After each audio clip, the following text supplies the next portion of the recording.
Welcome back to another quick guide today. I'll teach you how to make your iPhone send a message at a certain time. To schedule text message to be sent at a certain time on your iPhone, you can use the Shortcuts app to automate the process. Here's how to set it up. Find and open the Shortcuts app on your iPhone. On Automation section, tap New Automation button.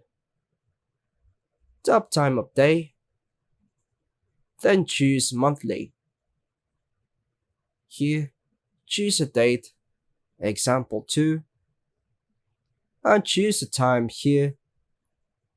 Now tap on Next.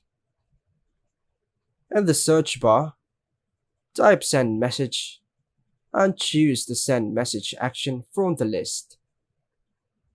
Tap on the Recipients field to add the contact you want to send the message to.